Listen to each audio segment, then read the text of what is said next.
ঘটনা ঘটে যায়, গাড়ি অ্যাক্সিডেন্ট হয়, মানুষ কিন্তু সব মরে না। হয়তো কেউ দুঃখ পায়, আঘাত পায়।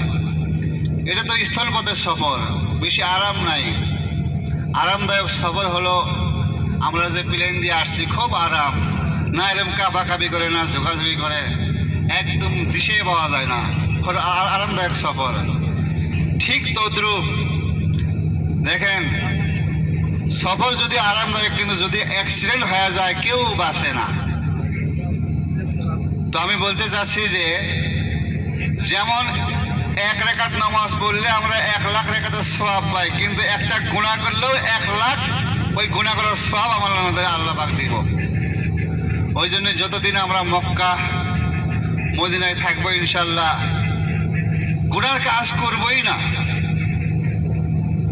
গুনার কাজ যদি করি তাহলে মাইনাস হয়ে যাবো। এখানে আসছি আমরা নেকি কামানোর জন্য, আল্লাহকে খুশি করার জন্য। যদি গুনার কাজ করি গুনাহ বেশি হয়ে যায়, গুনাহ নিয়ে যে কি লাভটা হলো। আমরা সকলেই সতর্ক থাকবো যাতে আমরা মসজিদে হারামের মধ্যে বেশি সময় অতিবাহিত করি, মসজিদে নববীর মধ্যে বেশি সময় অতিবাহিত করি, নামাজগুলো আমরা যাতে ঠিকভাবে পড়ি। তারপরেও তসবিহ তাহলে যত পড়ি তত সওয়াব। আমরা সকলে ইনশাল্লাহ, হাদিসের মধ্যে আসছে যে ব্যক্তি আল্লাহ পাক উমরা করার সমর্থ ক্ষমতা উমরা করলো, উমরা করে যখন বাড়ির মধ্যে ঘুরে যায় সে এমন নিষ্পাপ হয়ে যায় যে সেই জন্য আজকেই মাতৃগর্ভ থেকে ভূমিষ্ঠ হলো। তো আমরা যাতে সেইভাবেই আল্লাহ পাক আমাদেরকে বাড়ির মধ্যেও নিয়ে যায়, যাতে আমরা নবজাত শিশুর মধ্যে একদম পবিত্র হয়ে যাই। আল্লাহর কাছে চাওয়া লাগবো ইনশাল্লাহ সকলে আমরা আল্লাহর কাছে কান্দাকাটি করবো যাতে নিজের গুনাহগুলো মাপ পাই। বাকি জীবন যাতে আমাদের সুখের হয়, পরকালের জীবন যাতে সুখের হয়। সবাই দুরূদ শরীফ পড়েন বেশি বেশি করি। সুবহানাল্লাহি ওয়াল হামদুলিল্লাহি ওয়া লা ইলাহা ইল্লাল্লাহ ওয়াল্লাহু আকবার ওয়া লা হাওলা ওয়া লা কুওয়াতা ইল্লা বিল্লাহিল আলিয়্যিল আযীম।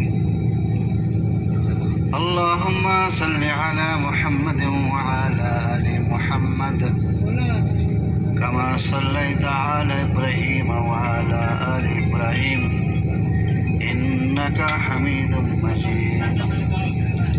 اللهم بارك على محمد وعلى آل محمد كما باركت على إبراهيم وعلى آل إبراهيم إنك حميد مجيد.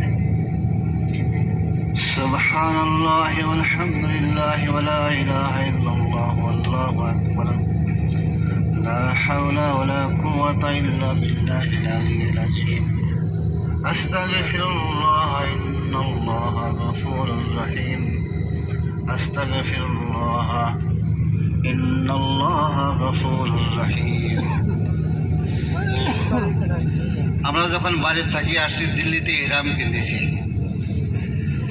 দিল্লিতে ইহরাম কিনেছি, আমাদের ওইটা হলো সবচেয়ে বড় উমরা একটা হয়েছে, সবচেয়ে বড় উমরা হয়েছে।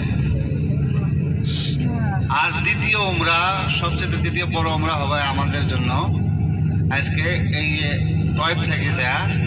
এটা হলো মানে দ্বিতীয় উমরা, সবচেয়ে বড়। তার নিচে আয়সা মসজিদ থেকে যে আমরা ইহরাম পিন্দি নিয়ত করে যাই, এটা কিন্তু ছোট উমরা হব, কারণ সেই মিকাতটা একদম নিকটে।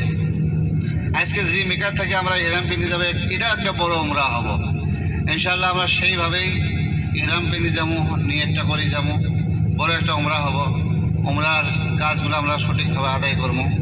সবাই মনে রাখবেন, সবাই মনে মনে জিকির করেন, মুখ বন্ধ রাখেন না, জিকির করেন, দুরূদ পড়েন, আস্তাগফার পড়েন, পড়ে থাকেন।